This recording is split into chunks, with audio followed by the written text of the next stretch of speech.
Welcome to the Firepreneurs Podcast. I'm your host, Jeff McDowell Jr. And I'm Bennett Grove. Between us, we have 20 years of firefighting experience. And over 15 years of experience building, growing, and leading small businesses. Each episode, we get after it by discussing leadership, life, and development. We'll also unpack the wins and losses that we've experienced along the way. You ready, big dog? I'm ready, my man. Let's get it.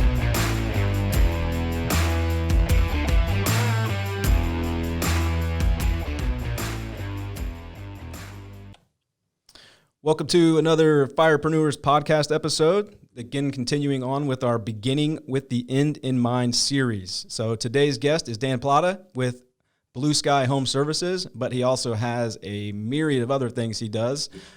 To include, Dan is the beer drinking, BSing, bookkeeping man that everybody knows from Concord and around the home services world.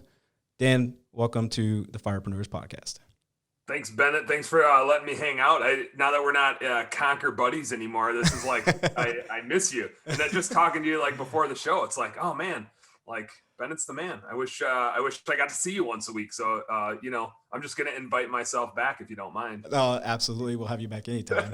You bring the humor. I get to see you every week though, because you do so many different things for the small business community, the beer, bookkeeping, BSing, podcast, show, whatever you call it, man. It seems like it's doing really well, dude. A lot of views, a lot of participation. And it's got good value, and it's funny. It's got to be, or nobody would watch it. It's about bookkeeping, for the love of God. So I'm going to do a quick bio. I'm probably going to butcher it. Just give you a heads up, Dan. So if I screw up here, you just jump in. But all right. Guys, for anybody listening, Dan is the CEO of a 7-figure home services company. Comes from the financial jockey world of working for Fortune 500 companies. Has an interesting story of how he got into home services. He does bookkeeping, recruiting. He has a myriad of businesses under the Blue Skies family of businesses that he is the CEO of. But Dan, I thought it was really cool because, so this episode is, we're going to try and help firepreneurs understand what numbers they should know from day one. So again, from the mindset of Beginning with the End in Mind series, we're trying to think of firefighters that have a business on their days off and are thinking about how they want to grow that company and to what size, or trying to answer their own whys. So if they're in that mode, we're trying to also teach them what things they should be thinking about. So we've had a few episodes so far under our belt. We had forming your company and protecting your brand. We did funding your startup with Kedma. And now we're with you, what numbers to know from day one. So again, thinking about a firefighter who's just getting started and what numbers they want to know. But before we do that, I thought it would be cool for you to tell the story of how you kind of got into home services, because it's similar to a lot of firefighters in that they had a primary job, firefighter, but then they also had a side hustle, and you kind of have a similar background. You want to share that with us? I do. And as you're saying that, I realize I'm very much like a firefighter, except I'm just a way bigger wuss. Is kind of what it comes down to. I was working in the corporate world. I was doing finance. Like you said, I was a financial jockey. So I did risk management. I think the best way I can say it is I was slinging chicken feed. So I worked for Cargill, which is a huge agriculture company. And my big clients were McDonald's and IHOP and Denny's and Wawa on the East Coast. And we would sell them the eggs. And it was my job to trade the chicken feed that locked in the egg price. So when you went to McDonald's, that $1 burrito was $1. And you'll notice, I've been out of that world for like 4 or 5 years now. That burrito's not $1 anymore, man. So, hey. They lost you. I had it locked in. But I love that, like, financial engineering. I actually came up with a hedge for the sausage crumble in that burrito too. Like, just playing games with numbers, which is what business is, right? Like, that was my jam. So, I spent some time doing strategy there and M&A stuff, which is great in the small business world too. Learned a lot of things. Because I'm a wuss and I'm not a firefighter, and I appreciate you guys to death, but like I could never be a cop. I could never be a firefighter. I'm just a pansy when it comes to that sort of thing. But I appreciate you guys doing it. Your self-deprecating humor. I am similarly in the entrepreneurial space, though. I'm a little more risk averse, and maybe it's because I'm such a finance nerd that I think it would have been tough for me to just go like start my own business. I always had that entrepreneurial itch, but my entry point was a little bit different. So instead of like, I had that itch I wanted to scratch. Instead of me just starting my own company, I found and they found me like the right people to be in business with. And so Blue Skies was my side hustle. I didn't start it, but I knew the people that were in it. And so my entry point was just kind of like we always do. And the reason why we get into business is, hey, like that sounds really cool. How can I help you? You know, whether you're removing junk, hey, that's cool. I want to go help my clients. Whether you're pressure washing stuff, whether you're mowing lawns, whatever. My neighbor kid came over last night and snow blowed my driveway because we got 7 inches of snow in Minneapolis. Nice. Like I was getting ready to do it, and I was like, "No, man, I'm gonna pay you $20." Like I love that entrepreneurial mindset and just like going out and hustling. Yeah. I was the kid mowing lawns and shoveling driveways when I was in high school and college, so I get it. But Me too.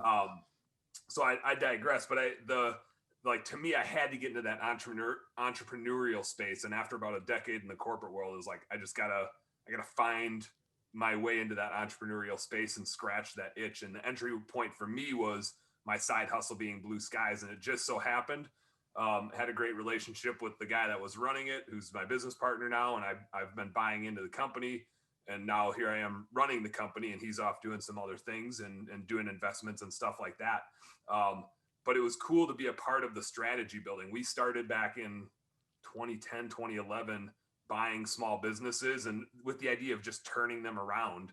But you kind of, to your point, like beginning with the end in mind, our end in mind was we're going to buy small businesses. We're going to find someone to operate them. And then we're either going to, sell them or maybe keep operating them. And we'll kind of see how that progression goes. With Blue Skies, we bought it as a $60,000 window cleaning company at the time with one employee. Well, it had two. The one that could go up and down ladders never showed up. The other guy was 400 pounds.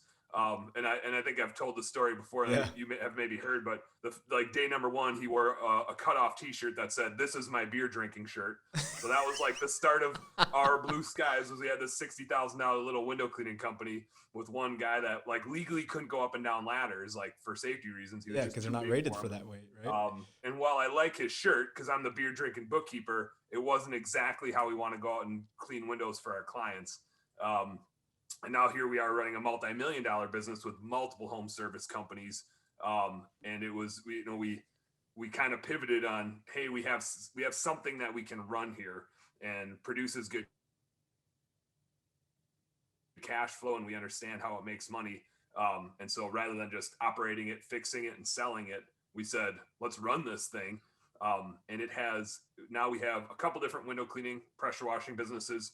We have 3 different home cleaning businesses, like maid service style businesses off of that. And as you continue to grow, you keep finding new things. You're talking about gutter cleaning before we jumped on here, like different things that your skill set allows you to do with your business. And for me, it's really weird to be, a finance guy, an accounting nerd running home service companies. And it just so happened that most home service business owners don't like doing their bookkeeping. And so it took me way too long to realize that. The funny thing is that was how I got my start at Blue Skies, was helping them with their bookkeeping and helping them do M&A analysis and buying other, home service businesses. And so then I was running it, and like 3 years later, I realized, oh, that's right. I'm a bookkeeper. Like I'm an accountant. I'm a finance person. Like, yeah, I can run these businesses, but how cool would it be if I could help hundreds of other business owners with their books, just like I did back in the day for Blue Skies? And so now we have 100 bookkeeping clients at Blue Skies. And that's just basically in the last year since we've been focusing on it. We're ramping that side of our business up like crazy. And we also do recruiting for other home service businesses and Google ads and social media stuff for other home service businesses. So we kind of found the things that really work for our businesses. And when we have the scale and we have the labor, we get to help other home service businesses that can't just go hire somebody to do their recruiting for them. They basically get to like use our team for a huge discount.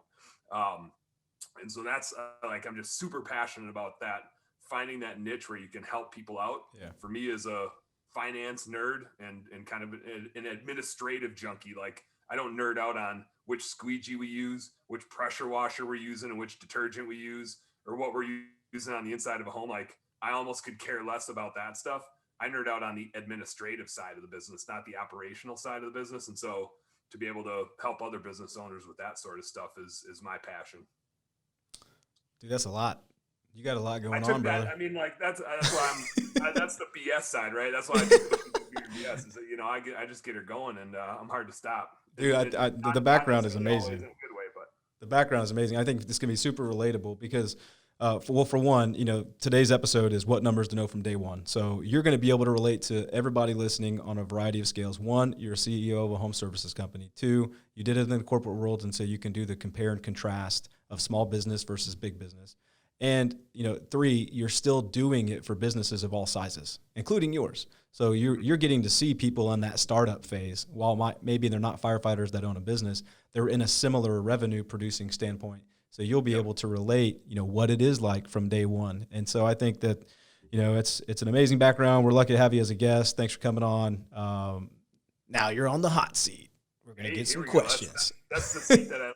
I will say and just to elaborate a little bit, not like it's needed, but since I'm here and we're talking, I find a lot of people grow a good home service business and then they leave it and go like consult or do something else. And to me, it was really important, I can do the bookkeeping, and we have the recruiting and the marketing stuff we do for other home service business owners, but I think why we're valuable in that space for our clients and for other home service business owners is that we still have 5 home service businesses that we run. And some of them do 200,000 a year and some do over $1 million a year. And so we see businesses at different stages, and that makes us super useful, super dangerous, super helpful at helping our clients with all those different things, because we're literally in the trenches with them. We know what they're doing day to day, what they're going through day to day, and how to serve them in that space. And I think that to me is that's the mojo, that's the gold. And so we have no interest in exiting those businesses. I think that's the backbone to everything that we do. If we know how to serve those clients, we sure as heck know how to serve our administrative clients.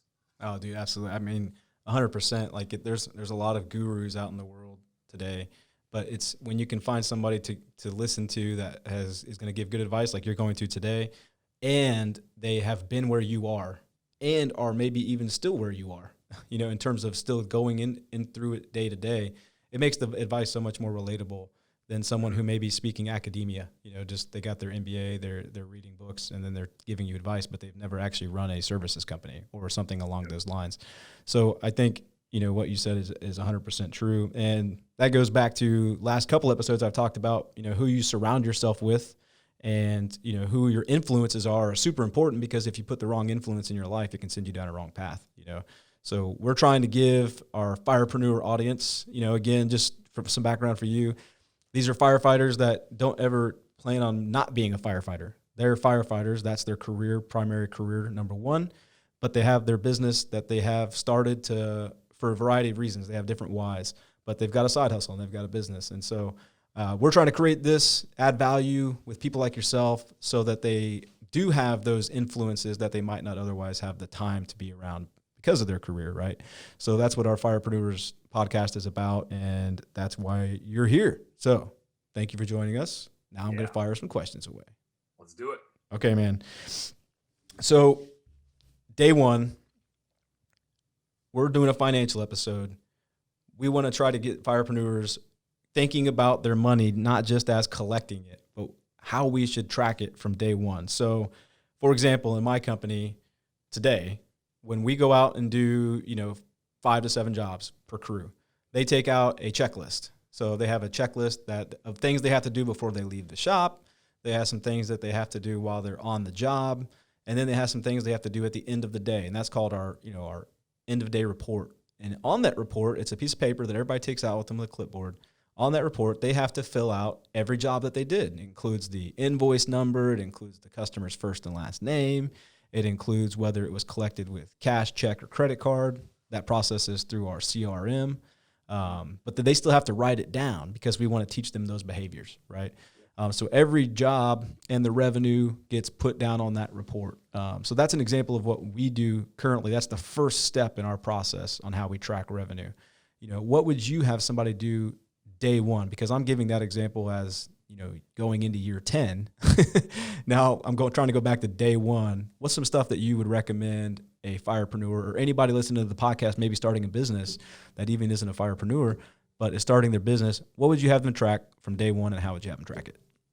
So I think revenue is super important. And you mentioned the CRM in there, and I'm gonna like foreshadow a little bit. One of the things I want to hit on later for sure is like the top systems that you need in your business, softwares to do that sort of thing. So I love the way you guys collect the revenue, and there is something about having people write stuff down that just makes it sink in differently. Yep.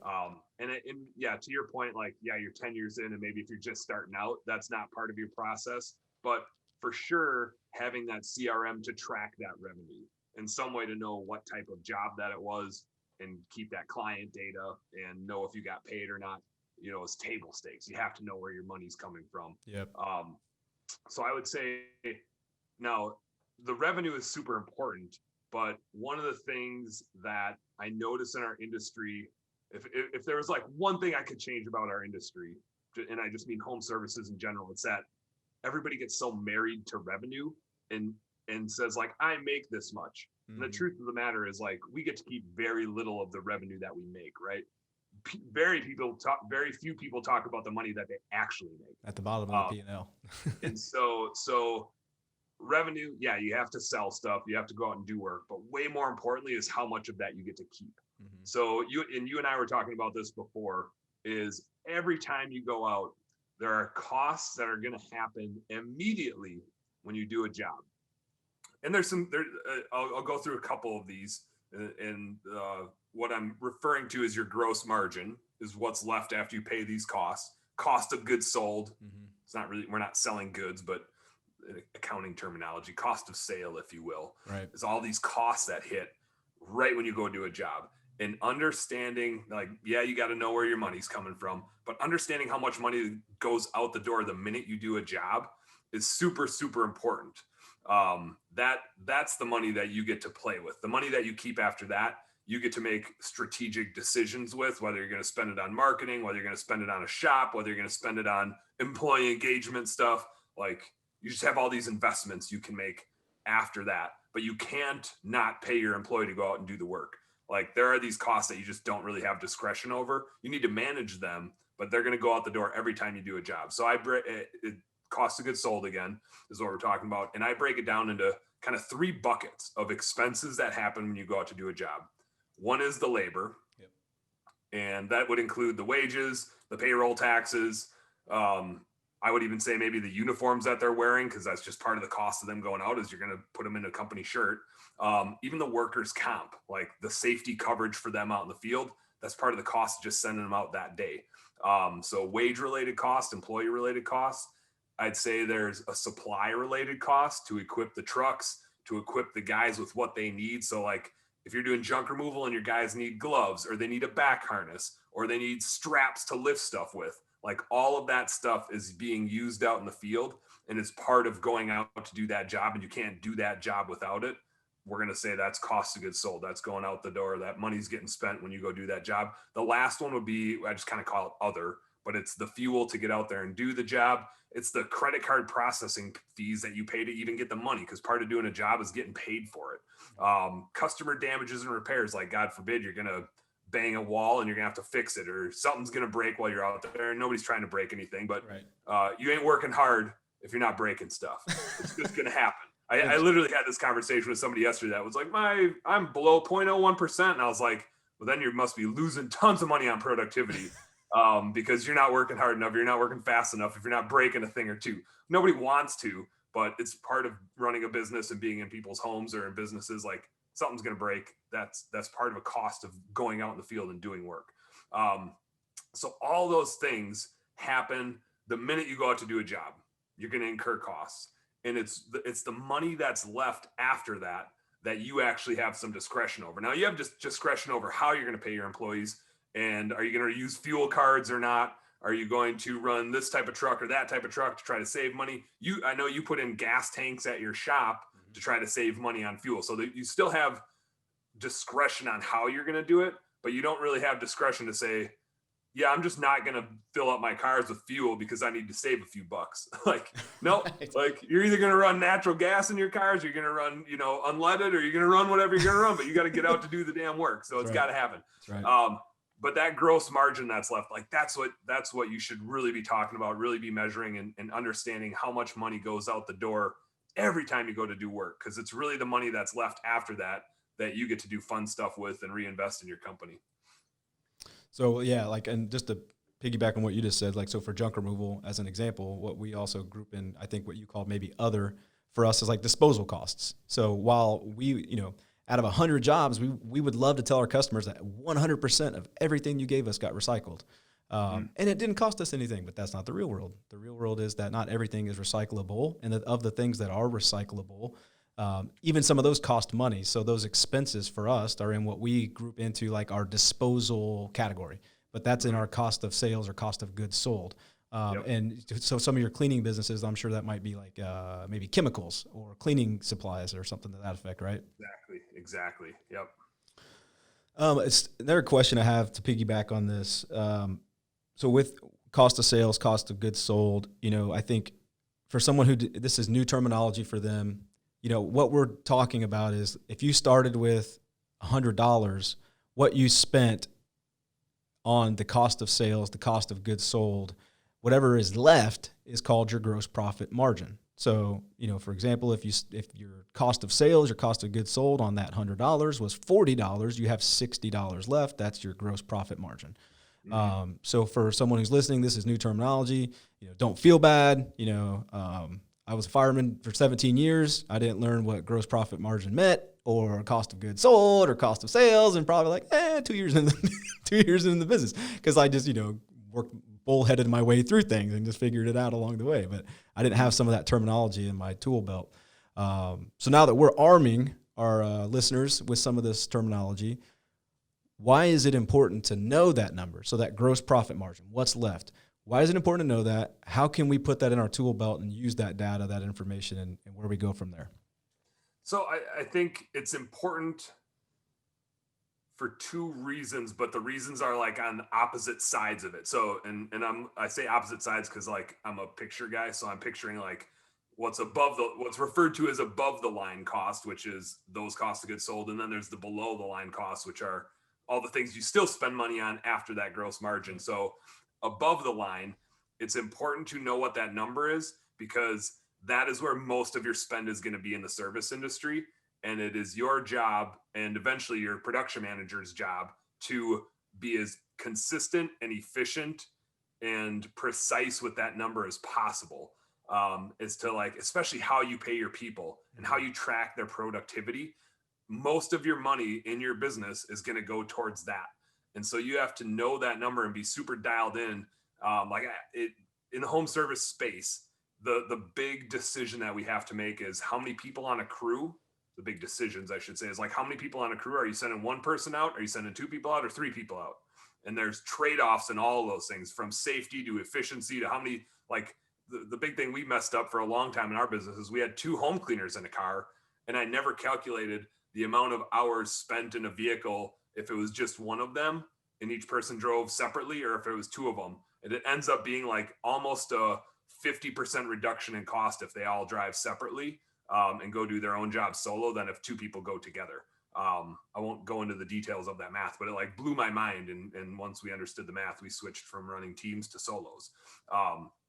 But understanding how that math shakes out, and should you pay them hourly or like a percent commission or hourly with a bonus on top of it, right? But some way to, I'll say, I've seen people pay hourly and it can work okay.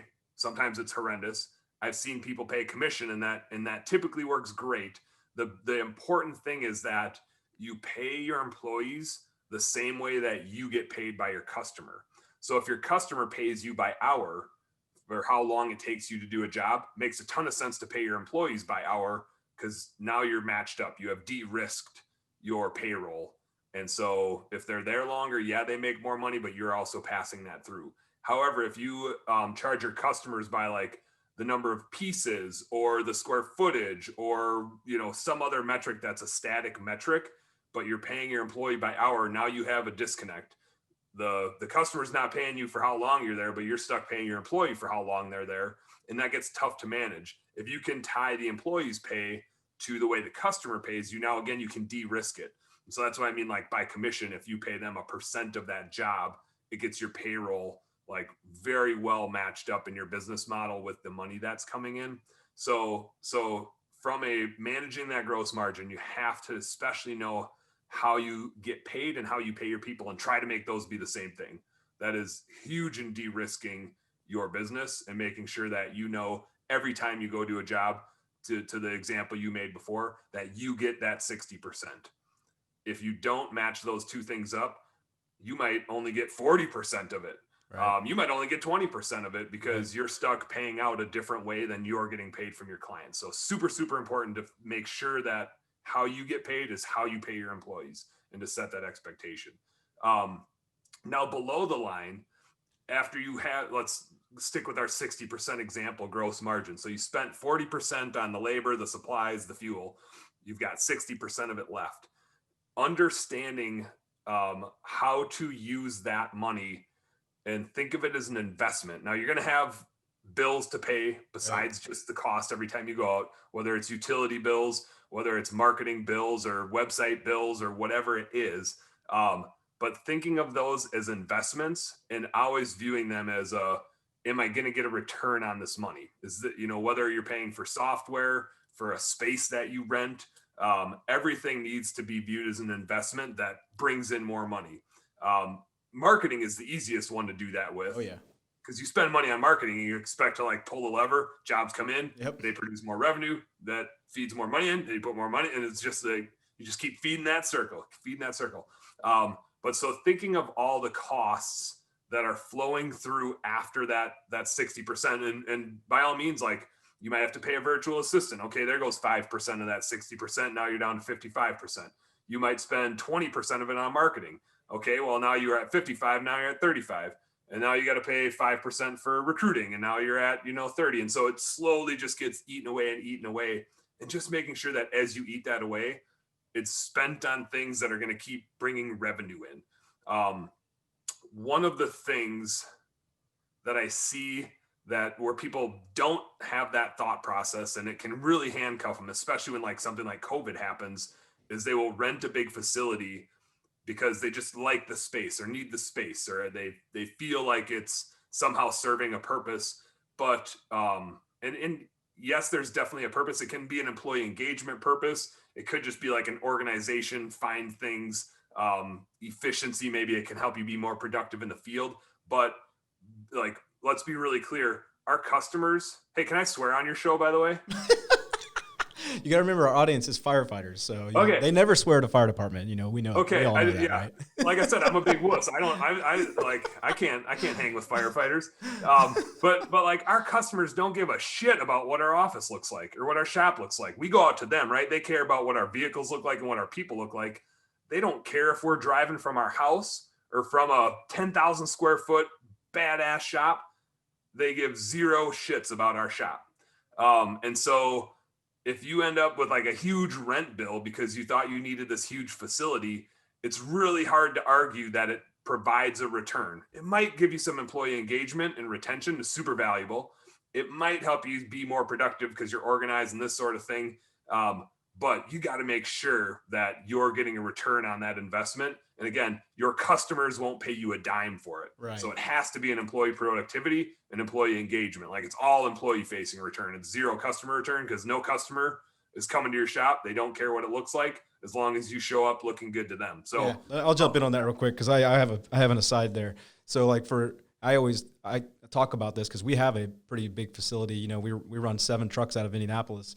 And so we have to have a place to park those, and we have over 30 employees between our part-time and full-time. So we want to have a place for employee engagement. And so in the operating expenses section that we're talking about here, if you are going to have an expense of rent, I think it's important, like what you're saying right now, is your customers aren't going to want you to pass that expense on to them. So you don't get to just raise your prices because you have you bought this great or you're leasing this big facility. I think at that point, you got to be comfortable as the CEO, understanding that that cost is going to come from somewhere. Your customers don't want to pass it on to them. So where it's going to come from is your profit. So if you're going to invest in that space, it's got to come from your profit margin. You can't pass it on to the customer because, to your point, they like for your employees to be engaged and happy, but they also don't if they had to choose between a lower price or a higher price based on your facility, they're going to choose the lower price. They're not going to care about your facility. Yeah, But, all else equal. Yep. yeah. Yep. Okay. So sorry, just jumping in on that. No, I like it. And so, but you're thinking of it right? Like that's the trade-off is it's great to have a nice shop if it keeps your employees happy, if they have a place that they like to go to, and and it serves its function. Like there's other returns than just the monetary return your customer pays you, but you have to make sure you're getting that return and employee retention and employee engagement and all those things. So I think that one makes sense. So now in terms of, and I kind of like, I mentioned this a little bit, but the main thing that you're going to do with that 60% that you have left is reinvest it in your company. Mm-hmm. So all these things are investments, whether it's the rent, whether it's your phone bill, whether it's your software bill, it's all an investment to like have the infrastructure you need to run your company. But the main one, and just like you need to be super dialed in when you're measuring cost of goods sold and know how you make your money and how you pay your money out and make sure those are the same thing. I'm going to just beat that dead horse over and over again. The other thing below the line that you just have to obsess over, and this one's easy to obsess over. This isn't like accounting and bookkeeping, which is horrendous for most of us to obsess over besides me. Marketing and acquisition cost. You have to be obsessive about, because you need to know when you spend $1,000 on marketing ads, how many jobs that gets you, and that it's the right type of client. And so that is, the trucks that you have are important. The equipment that you have is important, are important. The having the right tools to do the job, super important. But again, it's another thing that the customer generally won't pay you for. And so it's more about the productivity of your employees and the happiness of your employees than it is important to the customer which pressure washer you have or which version of the truck you have for junk removal or what type of gloves the guys are wearing. Customer doesn't care. They won't pay you extra for it. However, the marketing side of it, and again, the customer doesn't pay you for the marketing necessarily, but the marketing side of it is like, that is the investment that turns the engine of your business. The investment in assets doesn't make you any money. The investment in marketing is where all of your money comes from. So when you get that 60% gross margin, the first thing that you're thinking about is how much of that am I going to spend and where am I going to spend it to put more back into that revenue. That is the lever of business growth. And I mean, like, that's kind of common sense. Marketing grows your business, but being totally dialed in on which sources, how many leads you get and how many of those leads you convert. And then what's that like total acquisition cost? And acquisition cost, I mean, like, how much are you paying in dollars for that next client that you go out to serve? That one is like, there's just no substitute for knowing by source and overall what your acquisition cost is. And at what point you should just stop marketing because that next, like, paying for that next client gets too expensive and isn't profitable anymore. That one, I think we all get excited about spending money on marketing because, like I said, it's fun. Like, it's like marketing side of our business is the fun part. That's a cool place to spend money. And it's discretionary. So that's even more fun. It's like, we don't have to spend it. We get to spend it. Yeah. It's like buying a new pair of shoes. But because it's fun, it's easy to get carried away and ignore the numbers sometimes. So two things that you said that prompted me to ask a couple questions here or make a clarification, and if you correct me if you think I'm looking at this the wrong way. But so when you talk about coming back to above the line, so the cost of sales, cost of goods sold, talking about labor, trying to clarify for our firepreneurs out there, anybody listening to the podcast, that labor he's talking about is the labor that is actually used to perform the work, not the person answering the phone calls. And then that person, so because I had this conversation with the guy that's a firefighter, and he's pivoting from doing the work to now kind of moving into, drumming up some business and answering calls. And I was having the conversation with him. I was like, that's great. It's exciting. Now just make sure that you track that percentage and admin overhead instead of your cost of sales, because that money that you're paying yourself is now being allocated towards supporting the operation rather than performing the work. So can you kind of provide some clarity, kind of what I talked about there, jump in, what if I said something wrong, or you could say something better there on explaining the difference between the labor doing the work and then the admin overhead for maybe, small business owner, $100,000-$200,000 in sales. They're finally getting off the truck, maybe doing some of that work themselves. Yeah. Let me, so just to set a baseline, let me quick explain just kind of like the buckets of costs that you want to think in terms of. Yep. And then I'll turn that into how to pay yourself a little bit and how to think about how to pay yourself and where your cost should go. So we talked about cost of goods sold, the cost of the sale. That's like bucket number one. That's where most of your money is going to go. And we talked about marketing. Like that's an obvious bucket. So cost of goods sold, all the costs that happen out in the field, including the labor, the supplies, the fuel, all that stuff. Marketing, all the costs that go to generate leads. That could be ad spend. That could be like an SEO person that you pay. That could be charitable donations. That could be software or like GoDaddy expenses, like anything that's meant to facilitate getting the lead in. The admin bucket that you just mentioned is going to be anything that's happening in the office. Anybody it's a lot of labor because it's people answering phones, whether it's sales or customer service. It's a bookkeeper. It's a lawyer if you're, just starting out and you've got legal fees to like set up your business. It's kind of just like if it didn't happen in the field and it's paying somebody to do, like administrative related stuff, it's administrative overhead. It's a new computer for the office person, stuff like that. The other, you said the term overhead before, like operating expenses, operating overhead. And so that is just infrastructure costs that are the necessary things to run a business, but don't actually like generally provide value. They don't create revenue. It's stuff like your rent. It's stuff like utility bills. It's stuff like employee engagement expenses, travel expenses, insurance, liability and auto insurance, stuff like that. So those are the main buckets, if you will.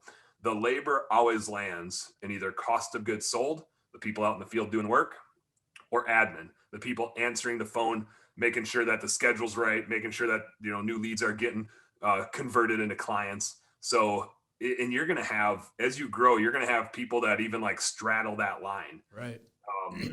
Like managers, they might be out in the field half the time, in the office half the time, and you don't need to like split hairs and get it down to the penny, right? There's no tax benefit or difference of whether the wages fall in one or the other. It's just to help you make decisions and make sure your like ratios are right. So we've done it as far as like splitting, even in my own P&L. My business partner in Minneapolis spends about half his time in the field, half in the office. We take 50% of his salary and taxes and put him to COGS, and we take 50% and put him to admin when we do our bookkeeping. Our production manager spends a day in the office, but we just put him all the COGS because I'm not going to split out 20% of his week and put it into to admin. So he's just all cost of goods sold, but making sure who's spending time where. And is it, out in the field generating revenue, or is it in the office trying to convert clients or take care of existing clients, with customer service? So that's one piece of it. The other side of it that gets overlooked, but will look screwy in your P&L. So I just want to talk about it for a sec here, is when you pay yourself as a business owner, it's super dependent on your existing structure. And maybe you already talked about this in one of the previous episodes that you did, Bennett. You had mentioned like the legal setup of your company. Right. So if you're just an LLC, just probably isn't the right word, but if you're an LLC but taxed as a sole proprietor, you're probably not on your payroll. If you're working in the business, whether you're out in the field or in the admin space, you're probably not on the payroll. You're probably paying yourself with distributions. Those don't hit your P&L. So you're not going to see your pay in your cost of goods sold or in your admin. You're technically paying yourself only as an owner with distributions. You could put yourself into payroll. You'll get taxed the same either way, but generally people don't put themselves into payroll. They just pay themselves with distributions, which is going profit, right? So distributions, profit. Yep. So they're paying themselves, like transferring money out of that business bank account, but it doesn't look like it's an operating expense. To you, like mentally it is because you're trading time for money. But to the IRS, it's not. It's on your profit and loss statement. Your cost isn't in there. Yours is coming out of the equity of the business. Now, like I said, you could opt to put yourself on payroll. I don't see that most do. I would recommend maybe you do. That way you, and the term I wrote down in kind of my notes before we started chatting is your replacement cost. Knowing how much time and what it would cost to replace yourself. So if you're in the field today, maybe you're not taking a wage. And so your cost of goods sold looks freaking amazing. Right. Because you're the one doing the work, but you don't have an expense there. All of a sudden you hire Jimmy to do that job. And all of a sudden now you have wages and your cost of goods sold skyrockets. So even if you don't have a wage, you should always be thinking about what your replacement cost is to hire somebody to do the work that you're doing. Man, you nailed it. You nailed it, because this is like the beginning with the end in mind series, right? And one of the, so back to those 2 episodes, we talked about setting your company up from the onset. And this goes back to Michael Gerber, and it goes back to, making your business so it's franchisable, even if you never franchise it. Or another way of thinking about it is build your business as if one day you would sell it, even though you may never, ever sell it, because it goes right into the point that you talked about is if you never sell it or you never want to franchise, but you set it up this way, you at the very minimum found out what it would cost to replace yourself in the field. So by paying yourself and seeing it on paper each month, you now say, okay, now I know what it's going to cost to get my butt off the truck and put somebody else's butt on the truck so that I can move to a different position in the company and then keep moving up from there. Because I've seen people in different discussion groups and Facebook groups like, oh, my direct labor is only 15%. And, and me and you both know that there's a story to tell there, because there's no way your direct labor is 15%. You're either not paying yourself because it's sole propriety, or, it's a combination of X, Y, Z, because your direct labor is typically, correct me if I'm wrong, on average in a home services company, anywhere from 22 to 30%, somewhere in that ballpark. Yeah. Yep. So sorry, I cut you off there, but I just thought it was so important to bring that up, because you nailed something, which is you still kind of want to know what it costs to replace yourself so that you could move up in the company. So, and let me hit one tangent of that. Okay. And this is, if there's one thing that you're going to do as an entrepreneur going into 2021 here, this is the thing that you should do. Assuming you're making money, the thing that I see that doesn't get done soon enough with most companies is forming an S corporation that owns the LLC. I don't know if you talked about this previously, but when you are an S corporation, it's like a privately held corporation, right? It's not a C corp that gets traded on the stock exchange. An S corporation, privately held corporation, you still keep your LLC. The S corporation kind of like owns the LLC, and you will have to be on the payroll of that S corp. You pay yourself a wage, you pay payroll taxes. I won't get into the savings, but basically when you make money as in LLC taxes as a sole proprietor, you pay payroll taxes on all the profit of the business, whether you distribute it or not. Like right. IRS doesn't care if you take the money, but you pay the employer portion of those payroll taxes and you pay the employee portion of those payroll taxes. It's called self-employment tax. So you get hammered on payroll taxes if you are an LLC, not as an S corp. Like if you're an LLC tax as a sole proprietor, you're paying payroll taxes on every dime of profit that comes out of that business, whether you paid it to yourself or not. If you're an S corp, you declare a certain payroll for yourself. You only pay payroll taxes as the employee on that portion that you pay yourself. Right. You'll still pay employer payroll taxes, obviously, on any payroll that you have, but all of a sudden it cuts like your payroll tax expense for yourself in half. If you're going to pay wages for half of it and distribute the other half of it, just huge savings. And I won't get into the nitty gritty of it. If you have questions, like find me on Facebook or whatever, I'll give my contact info later. But like, man, if you're making $10,000 to $20,000 of profit on your P&L at the end of the year, like you better be setting up an S corp for 2021. It'll just save you a ton in the long haul in payroll taxes for yourself. So that's a giant gold nugget there for anybody listening, because basically, if you were thinking about this, going back to our first episode where we talked about forming your company, we brought a trademark attorney in, and he was talking about it from forming it from a legal perspective and protecting yourself, protecting your brand. What Dan's talking about is kind of piggybacking on all that and bringing in from a tax perspective. In other words, how much money you're going to give away from a tax perspective. And it's just, that's how, beginning with the end in mind, if you make the wrong call, you could end up paying much more in taxes when, if you set it up the way Dan's talking about, you're still legal. Like, so, I know that people in business, they start thinking about taxes and they say, like, oh, well, that's, is that shady or is that going to get me in trouble? Well, no, this is the LLC taxed as an S Corp. This is a designation. This is a company formation that we talked about in episode 1. Dan is talking to you about ways to make sure that you take advantage of the outlets available to you in the government and your tax system so that you don't overpay on taxes. And it all has to do with how you set the company up in the beginning with the end in mind. Yeah, and definitely. I'm not a CPA. I just know enough to be dangerous. I don't like taxes. Like, I'm an accountant and I don't like taxes. But like that one, for sure, talk to your CPA about it. Like I said, if you're profitable and you're making money, like, you better be an S Corp for 2021, or you're just leaving money on the table and you're paying Uncle Sam more than he needs to collect for your payroll taxes. And I think the other thing it solves, as a bookkeeping nerd, this is the part that's important to me, is now you're paying yourself a wage, and now you hit the P&L, and now you can measure your replacement cost, and you can say half of you is cost of goods sold and half is admin, or maybe you're in the field every day, or maybe you're in the office every day. Like, now you actually have a real wage hitting the P&L that is measuring your true replacement cost, not just a mathematical calculation you need to do, but you're taking a wage that's representative of the work that you're doing. And that makes your P&L so much more clear as to where your money's going. And it forces you to run a good business versus to what you said earlier, Bennett, like, yeah, my cost of labor is 15%. And you're like, bullshit. Like, you're not charging yourself.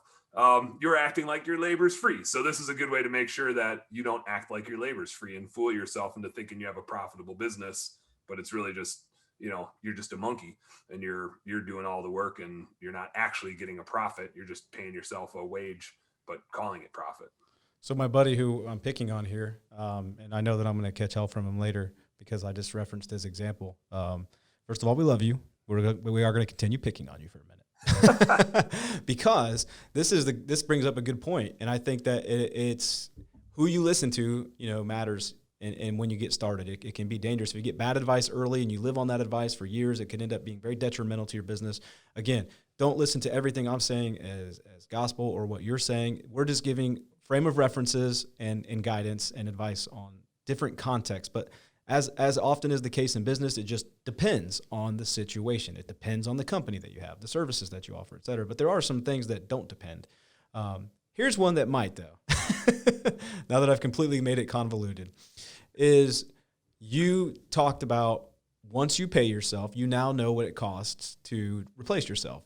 I like to think of once you know the numbers.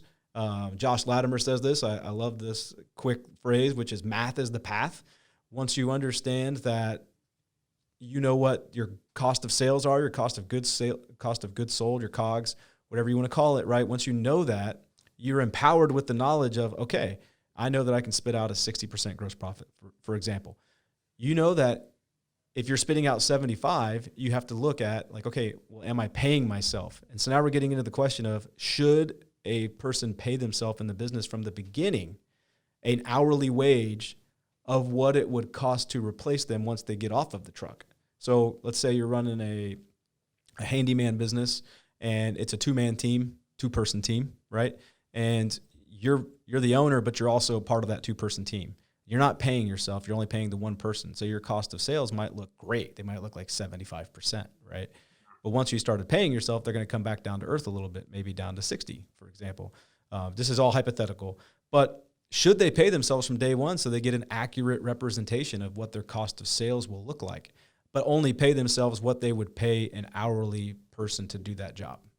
Yeah, pretty much always yes. So it creates a little bit of administrative work, and that's why you wouldn't do it, is because it's like, oh, now I need to run payroll, right? I'm assuming that they're paying that guy through payroll and not just under the table. And I would say the biggest, I don't want to call it a mistake, like, clearly there's an incentive to pay people under the table, but if you're doing that, you're not beginning with the end in mind. Right. Like, a real business doesn't do that. Right. A hobby does that. So if you're doing that, like, I get it. There's a financial incentive to do that from a tax perspective, but even your employee, quote employee, knows that it's not a real business now. And so the sooner you can run it like a real business, it's the same, like, dress for the job you want, not the job that you have type of thing. Like, act like the business you want to be, not the business you are today. Like, act big, do the right things, button up all the processes like you're running a $5 million company, not a $50,000 company. So anyway, that digression, but yeah, I think you should pay yourself that replacement cost. And then when you're not in the field anymore and you're in the office and you're doing more sales, like, what does that salesperson need to make?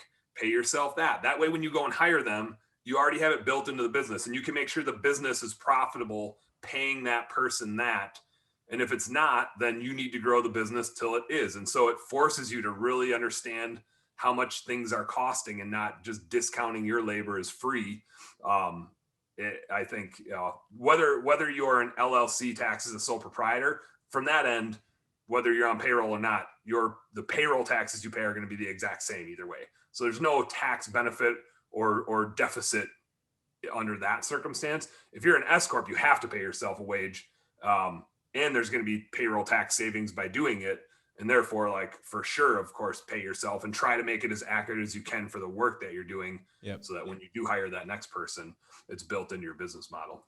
Yeah. So I'll give a little bit of my story and what I did. So I always our intro starts with unpack the wins and losses. So I would consider this one kind of a little bit of a loss for me because I felt like I set myself back by not doing it this way from the beginning, because I didn't pay myself because, the advice out there, which I wasn't really doing a lot of research on getting good advice. I was, it's like, don't pay yourself until the business is profitable. Well, knowing what I know now about numbers and having learned it the hard way through the hard knocks, if I would have known that at the beginning, it wouldn't have been about whether the business is profitable, because if you know your numbers from day one, every time you do a job, there should be a profit on that job. Unless you start paying people salary, and then you're going to have a bunch of overhead, even if they're not working. But if you're paying people commensurate with, like what Dan said, with production or hourly pay, and they're only getting paid when you're doing a job, there should be a profit on every job. And so one of the things I would have done differently is I would have paid myself an hourly wage commensurate with what work I was doing at the time to represent, when I was on the truck doing the jobs, what I would have had to pay somebody else to be on the jobs. Because it would have taught me my numbers much faster than what I learned them in real life. Time went by not knowing numbers, which is a common mistake, I think, for a lot of people in the home services sector. A lot of people can relate to that, is you didn't know the numbers in the beginning. We weren't Dan the man who had all the experience. But I think... Hey, man, I'd be remiss if I didn't say, like, especially with our bookkeeping stuff, like, and I started at Blue Skies back in 2016, so almost 4 years, a little over 4 years ago, but I had been working with Blue Skies for 5 years before that. We didn't have the bookkeeping stuff figured out, and I'm an accounting nerd, right? So, like, it doesn't happen overnight. It was almost a decade worth of work, and we still are going to, like, learn things and get better and learn and do things differently. Always. But man, like, there's the best shortcut that you can take is the one that somebody's already taken, and therefore you can, like, follow in their footsteps, right? But, like, to find it out on your own just always takes so much longer and is so much harder. And so, like, if you can learn from other people's lessons instead of have to relive it yourself, all the better. All right, buddy. So we got about 15 minutes here, and I want to get into something that I know. I feel like anybody listening might have this question. I know that you wanted to talk about it when we connected ahead of time, which is, so we know that we need to know this information, but now we're out there doing jobs, we're collecting money, we're depositing into a bank account, but we may write it down on a piece of paper, but what do we do with the information? So teeing you up here for CRMs, customer relationship management software, how that connects with QuickBooks, which is accounting software. Should I do one or the other? Should I do both? Should I do one that integrates with QuickBooks? What does integrate mean? So I'm going to let you break it down for us. So, I think that if I had to start from nothing today, and I alluded to this earlier, and I appreciate you segueing to it, is there's three systems or softwares or processes that are worth the spend for the software to fast track you and give you the data that you need and give you the resources that you need. And there's other ones out there, don't get me wrong. So, like, if I leave off a software or type of software, I get it, but I'm just saying, like, these are the top three. So the first one would be a CRM. There's so many out there. We use Service Autopilot for some of our businesses. We use Service Monster for one of them. House Call Pros out there, Jobbers out there. Service Titan is another Service one. Titan. Yeah. I mean, Customer Factor, a lot of people are on. So there's tons of them, right? There's not one that's perfect. It's hard for them to be perfect. Like, in their defense, they're trying to satisfy so many different types of businesses, and everybody needs something different. But a system that allows you to easily talk to your clients, easily give your employees a schedule that routes and makes sense, and invoice and collect from the clients. Some have like more marketing and automation stuff, and some have better reports, but just a system that like removes the paper from your process, and the guys can have it on their phone and have an app and like structure the work in an organized way. There's no substitute for that system. Like, to go back to a paper system would be archaic. So the little bit of monthly cost for those types of systems and the benefit that you get from it, like, just it'd be asinine to not have a working CRM. Oh my goodness. You gain back peace of mind, you gain back time, quality family time or whatever. I mean, yeah, 100%. Yeah. And you definitely don't need to be like a computer expert. You can be very naive with computers and still make these things work. So I think number one is a CRM. Number two would be QuickBooks Online, so that you know your profitability. The CRM will help you with the revenue and knowing where you're getting your money from. I know there's some CRMs where you can input expenses. I wouldn't mess with it because it doesn't help you when it comes to tax time, really. Like, getting a full set of books, a P&L, a balance sheet, and understanding what's going on in your business. For our bookkeeping clients, we only use QuickBooks Online. It's super affordable. It's easy enough to use, I'll say. And if you don't like to use it, like, bookkeeping is pretty cheap. We start at $125 a month for our clients. So, like, not saying use us, use somebody. Like, just make sure somebody's doing your bookkeeping.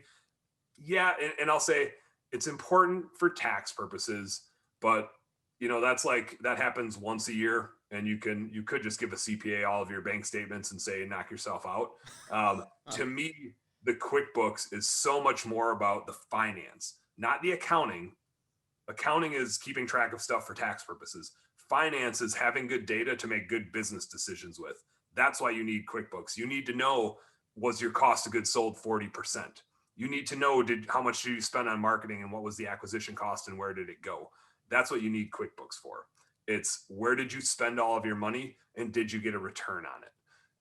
It just also happens to make taxes really easy, because then everything is done the right way, and you're just good to at tax time. It's like you just hand your CPA the P&L statement and the balance sheet, and you're good to go.